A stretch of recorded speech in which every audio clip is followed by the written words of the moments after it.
पति कमाए आधा, बीवी कमाए ज्यादा। कहानी है मीरा की, जो खूब पैसे कमाया करती थी।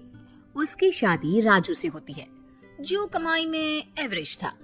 शादी लव मैरिज थी। शादी के बाद मीरा अपने मायके जाती है, जहां उसकी सहेलियां और भाभी के साथ माँ सभी उसका इंतजार करते हैं। माँ माँ माँ, तुम लोग तो सोच भी नहीं सकते कि मैं कितनी लकी हूँ। अरे सास से लेकर देवर, ननद और ये सब मुझे सिर आंखों पर बिठा कर रखते हैं। मैं तो रानी बनकर रहती हूँ, रानी। एक माँ के लिए इससे अच्छा क्या होगा कि उसकी बेटी ससुराल में खुश है। वैसे बेटा तुम बहुत खुश रहो, हमारी तो यही दुआ है। तभी भाभी कहती है, मैं आपके लिए चाय लाती हूँ मीरा। वैसे आप बहुत अच्छी लग रही हो शादी के बाद। हाँ, और ये देखिए, ये हार मैंने खरीदा है इस बार की सैलरी से। और आपको पता है, अगले महीने तो मैं कार खरीद रही हूँ, फिर तो मैं कार से ही आया जाया करूंगी। बहुत ही मेहनत से पढ़ाया लिखाया है तुझे। आज तेरे अंदर जो कॉन्फिडेंस है ना, वो देखकर बहुत अच्छा लगा बेटी। पर पैसे को ख्याल से खर्च किया करना। तेरी शुरू से आदत है खर्च ज्यादा करने की। हाँ तो ठीक है ना, वैसे भी सारी जिंदगी कौन मजे करता है। एक बार बच्चा हो जाए तो जिम्मेदारी तले दबी रहेगी हमारी बेटी। वो बात भी सही है भाई। ठीक है बेटा, पति के पैसे जमा कर और अपने उड़ा। मजे कर मेरी बच्ची, खुश है। मीरा के लिए ससुराल तो सच्ची किसी गेंदा फूल की तरह ही था। हर कोई बड़े ही प्यार से रहता। मीरा मायके से ससुराल आ जाती है, जहाँ ननद कहती है, ना भाभी ना, आप क्यों रोटी बना रही हो? आप तो काम करिए अपने ऑफिस का। माँ बता रही थी कि बहुत काम होता है, मैं बनाती हूँ ना रोटी। हाय रे, जैसे फिल्मों में दिखाते थे। मेरी ननद तो बिल्कुल वैसी नहीं है। मैं तो धनिया हूँ, धनिया। हे माँ, न जाने कौन से मोती दान किए होंगे।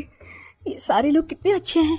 मीरा ननद को रोटी बनाने दे देती है और खुद कमरे में बैठी होती है कि सास हाथ में दूध का ग्लास लेकर आ जाती है। बहू, ये दूध पी ले, थक जाती होगी ना काम कर करके, क्यों? बहू को लगता है साक्षात माँ दुर्गा हाथ में दूध का ग्लास लेकर आ गई है। तो सास को बहू धन की देवी लक्ष्मी से कम नहीं लगती। माँ जी, ये आप क्या कर रही हैं? क्यों मेरे सर पर पाप चढ़ा रही हैं? अरे मेरी जिम्मेदारी है ना कि मैं आपका ख्याल रखूं, तो आप मेरे लिए दूध ला रही है। ये ठीक नहीं लगता माँ जी। लेकिन सास, अरे जिसके दिमाग में कोई और ही खिचड़ी पक रही होती है, वो बहू से कहती है, देख बहू, वो जमाने गए और ना ही मैं वो पिछड़े जमाने की सास हूँ जो बहू और बेटे में फर्क करूँ। मेरे लिए तो बहू नहीं, बेटी है, बेटी। बहू को तो समझ में ही नहीं आता कि ये क्या हो रहा है। अरे सास तो बहू के गले में चाकू लेकर बैठा करती है, लेकिन ये तो बहू के साथ ऐसे है जैसे कि बहू का कोई कर्जा लेकर बैठी हो। दिन ऐसे ही मीरा के लिए मजे के बीत रहे थे। सास क्या, देवर क्या, ननद, ससुर, हर कोई उसे ऐसे फील कराता जैसे वही है जो है नहीं। फिर आता है वो दिन। मेरा यार, मैं बहुत परेशान हूँ। तुम प्लीज कुछ देर के लिए मुझे अकेला छोड़ दो। नहीं, ऐसा मत बोलिए। आपने मुझे इतना अच्छा परिवार दिया है और मैं आपको अकेला छोड़ दूं, ये तो मैं सोच भी नहीं सकती। पति समझ जाता है कि भाई निशाना सही लगा है।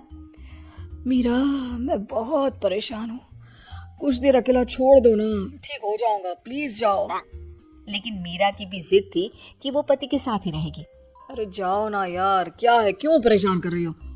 बार बार साथ रहने की जिद करके। मीरा को भी गुस्सा आ जाता है।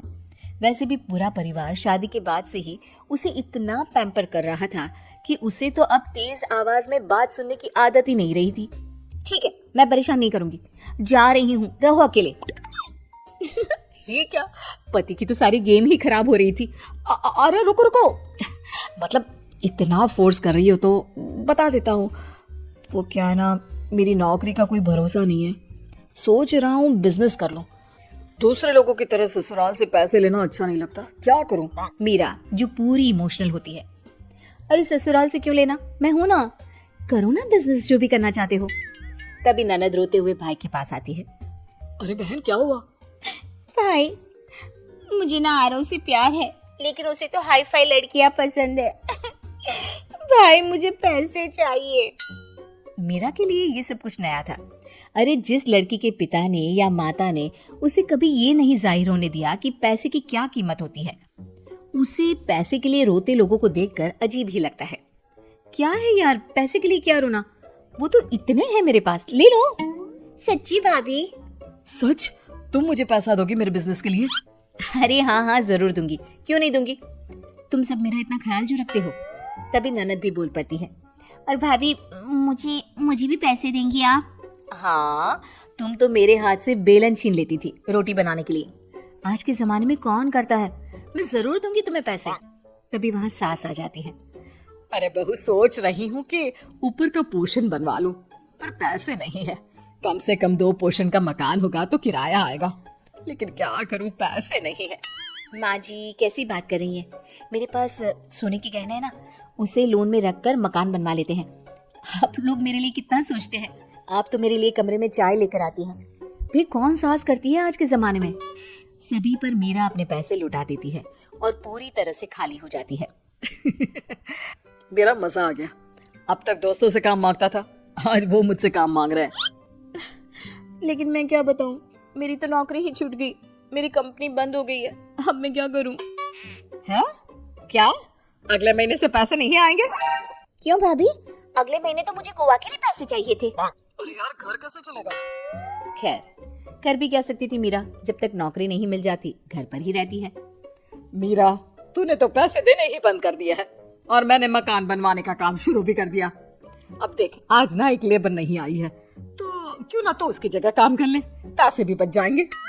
हाँ माँ, वो कर देगी। पहले बोलो मेरे लिए चाय नाश्ता बना दे। अरे मीरा, क्या हुआ, नई नौकरी लगी कि नहीं? आज से तो नहीं चलेगा। मीरा को सबके बदले रवैये पर गुस्सा आ जाता है। वो अपनी माँ के घर जाकर सारी बात रो रो कर बताती है। बेटा, वही तेरे पापा और मैंने भी कहा था, पैसों की कद्र करो, क्योंकि कल को कोई रिश्ता भले खोटा निकल जाए, लेकिन पैसा तो चलेगा ही चलेगा। तभी मीरा के फोन पर नई नौकरी की कॉल भी आ जाती है और उसे उससे भी ज्यादा पैसों की नौकरी मिल जाती है। लेकिन इस बार मीरा को नौकरी के साथ अकल भी मिल जाती है कि अपने पैसों का हिसाब रखना जरूरी है।